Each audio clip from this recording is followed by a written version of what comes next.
Hello friends, welcome back to my channel. तो आ गई हूँ एक न्यू वीडियो लेकर कि डेली ट्यूशन में बच्चों को क्या पढ़ाना है, क्योंकि बच्चों के जब हाफ ईयरली एग्ज़ाम ख़त्म हुए हैं तो अब PT2 का बच्चों का सिलेबस, टाइम टेबल सब कुछ आ चुका है मेरे पास।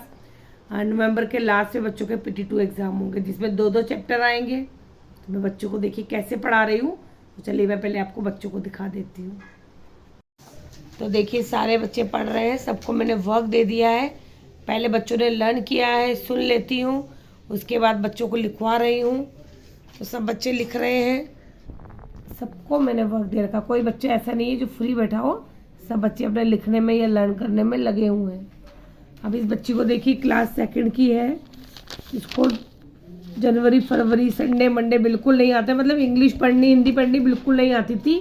अब जाके थोड़ा बहुत ये लिखने लगी है। तो राइटिंग बहुत अच्छी की है लेकिन स्पेलिंग मिस्टेक की है। इसके बाद मैंने इसको जनवरी फरवरी दिया है, ठीक है। तो देख के तो इससे अच्छे से लिख लिया। इसके बाद संडे मंडे मैंने दोबारा भी लिखवाया, तो वेडनेसडे की गलत है, WEDNES होता है वेडनेसडे, वेडनेसडे। अब देखिए मंथ एंड दिखाए तो सारे रॉन्ग है, ठीक है।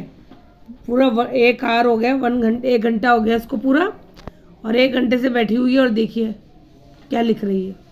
हाँ, जनवरी की क्या स्पेलिंग है? JANUARY। फरवरी की FEBRUARY। मार्च, MARCH। अप्रैल, MAY। अप्रैल, APRIL। अप्रैल के बाद क्या आता है? MAY। मई, मई के बाद JUNE। यानी जून। JULY। क्या बना? जुलाई। जुलाई के बाद AUGUST। क्या बना? अगस्त। अगस्त के बाद सितंबर। सितंबर की spelling SSAT।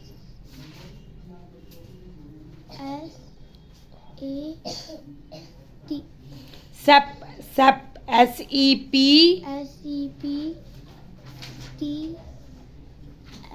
TEM, BER, SEP, TEM, BER, सितंबर।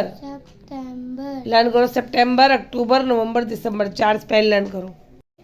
ये देखिए क्लास 4 के बच्चे का कल इंग्लिश ग्रामर का हाफ ईयरली एग्ज़ाम है।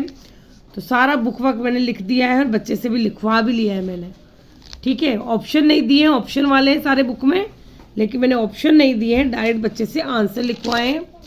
तो ये देखिए यहाँ पर भी बच्चे से सारा लिखवाया है मैंने, कहीं भी मैंने ऑप्शन नहीं दिया है, फिलअप्स करवा लिए।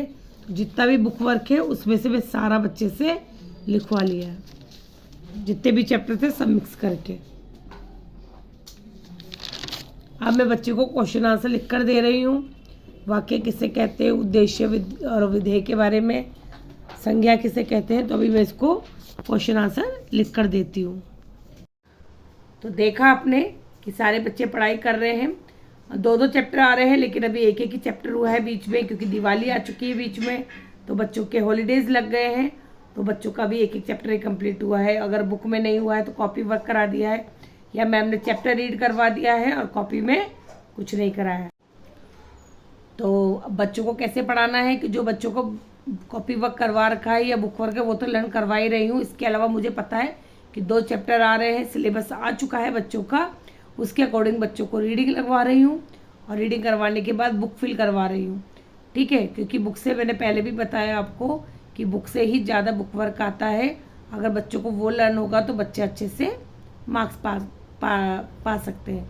लेकिन अगर क्वेश्चन आंसर में बच्चों को लर्न तो करवा दूंगी, लिखवा भी दूंगी, पर मैम कैसी लैंग्वेज लिखवाती है, कैसा उनको आंसर लिखवाती है, वो थोड़ी प्रॉब्लम हो जाती है। लेकिन मैं बच्चों को फिर भी, हालांकि उसकी हिंदी पढ़ के क्वेश्चन की और उसका आंसर बच्चों को अपनी तरफ से एक्सप्लेन करती हूँ कि अगर आपको लर्न नहीं होगा तो आप इस तरह से भी लिख सकते हैं। पर कभी कभी क्या होता है ना कि जो स्कूल की मैम होती है वो उस आंसर को नहीं मानेंगी, वो कहती है नहीं आपने वैसी लैंग्वेज नहीं लिखी जैसे मैंने लिखवाई थी। तो मार्क्स तो देंगी लेकिन थोड़े कट कर लेती, तो वो प्रॉब्लम हो जाती है बच्चों के साथ। तो बच्चा भी चाहता है कि जैसा मैम ने लिखा है मैं वैसा ही लर्न करूँ, वैसे ही लिखूँ, तो इसलिए मैं क्वेश्चन आंसर नहीं कराती हूँ। हालांकि समझा देती हूँ कि किस क्वेश्चन का क्या आंसर है, आपको कैसे, अगर नहीं लर्न हो रहा है, अगर आपके पास कोई ऑप्शन नहीं है कि आपको लर्न नहीं हो पा रहा है, बहुत लेंदी लिखा दिया मैम ने, या उसके जो वर्ड्स है वो बहुत ज़्यादा हार्ड है, तो मैं अपने हिसाब से बच्चों को थोड़ा सा समझा देती हूँ। बाकी बच्चे अपने आप बना भी लेते हैं। तो इस तरह से बच्चों को पढ़ाने की कोशिश कर रही हूँ। तो बच्चों को अगर आपको पढ़ाना है, आप पढ़ाना चाह रहे हैं, तो डेली बच्चों को जो डेली वर्क आ रहा है बच्चों को डेली टच कर पढ़ाइए। अगर आप एक सब्जेक्ट को टच नहीं करेंगे और एक ही सब्जेक्ट को पढ़ाती रहेंगी, बाकी के सब्जेक्ट छोड़ देंगी, तो बहुत प्रॉब्लम हो जाती है। तो डेली टच करिए, डेली बच्चों को समझाइए कि हमें क्या पढ़ना है, कैसे पढ़ना है। मैथ्स होती है, मैथ्स को डेली टच करना ज़रूरी है। 4th क्लास से बच्चों के HCF, LCM ये सब कुछ आ चुका है, फैक्टर आ चुके हैं। 3 बच्चे 4th क्लास के और तीनों का अलग अलग चैप्टर चल रहा है। किसी के फैक्टर चल रहे हैं, किसी के LCM और HCF चल रहे हैं, और एक बच्चे का फ्रैक्शन चल रहा है। तो तीनों के अलग अलग है, तीनों को अलग अलग बताना पड़ता है, समझाना पड़ता है, क्योंकि तीनों का सिलेबस सेम है लेकिन जो चैप्टर है वो आगे पीछे होते हैं। तो बच्चों को मुझे उस तरह से बच्चों को तैयारी करानी पड़ी है। तो उसकी वीडियो भी आपको शेयर करूँगी कि एक दिन मैं आपको क्लास 4th में मैथ्स में क्या पढ़ा रही हूँ, उस टॉपिक पर आपको एक वीडियो बना कर दूँगी। तो आई होप आप माइंड नहीं करेंगे। बहुत दिन हो गए हैं मुझे वीडियो बनाए हुए, क्योंकि दिवाली का त्यौहार था, स्कूल से छुट्टी नहीं मिल रही थी, और जब मिली तो सफाइयों में लग गए, तो इसलिए बिल्कुल भी समय नहीं मिला। आप सब जानते हैं, तो प्लीज़ अपना प्यार बनाए रखिए, प्यार में कमी मत आने दीजिए। मैं पूरी कोशिश करूँगी कि आपके जितने भी सवाल हैं उनका मैं जवाब दे सकूँ। Okay then, thank you, bye.